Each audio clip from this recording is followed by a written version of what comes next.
you must do that. It's like, give it a go. We won't pick on people. We are pretty much on discipline, a lot of discipline. You need to bow when you enter the room. The bowing is for the art itself and for the room you train and the people that you train with, irrespective of grade. You always show the respect. When we've done anything such as sparring, self-defence, we will shake hands with your partner you've been training with as a mark of respect for your partner. Again, irrespective of gender, race, belt grade, nothing like that. So it's always respectful to that other person, a lot of discipline. If we do talk or do things we shouldn't do while Sabanim's instructing, you will get things like press up, so we have to maybe do them during that exercise or review yourself at the end and do them. Again, it's just having respect for what we're doing and for the person that's speaking rather than just thinking you can do what you want. So, first of all, they get a warm welcome. We'll explain to them about Taekwondo, where it comes from, a little bit of the background. We'll ask them if they've had any martial arts experience themselves, because they may have done kickboxing, karate, various other styles. We'll explain to them the way we do it might be slightly different to them, because Taekwondo is a kicking and punching system, mainly kicking with a lot of aerial techniques and flashy kicks. A bit similar to karate and Thai boxing, but slightly different. So, and then we'll start them in, obviously, we'll start them, they stand at the front of the class because we go in set grade order from experience right the way down. Then we'll make sure if we're doing drills we're not sure of, we'll have experienced people either side so they can copy. Again, we'll talk them through things on pad work. We won't just throw them and say, right, you do that kick.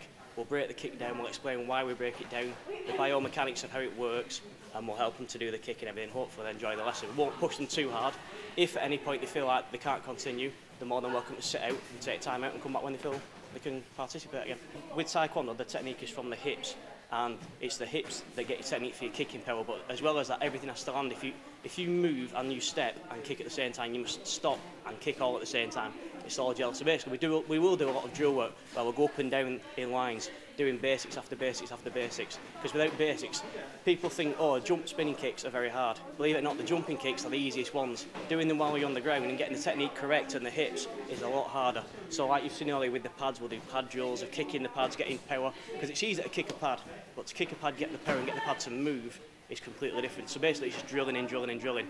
And like what Sabanim will do and we'll do is we'll expect people to go away and train Taekwondo at home. You don't need to be in a big room, you can train it in your bedroom.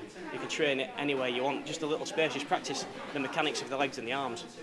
Sparring, it can build a lot of confidence. We've got some people here tonight who when they first started were very a little timid and they're like, ooh, wouldn't say boo. And through sparring they've developed a lot of confidence and they become a lot more forceful in what they're doing. It also develops a lot of control. Because in here, it's a classroom environment. We're here to learn, we're here to help each other. We're not here to batter each other. So you won't see black belts battering white belts, yellow belts. You won't see big people battering small people. We're here to learn, so it's all about control. So we do, if it's touch sparring, it's touch, you just touch the pad. And then if you decide between yourselves you can touch a bit harder, you'll increase the power.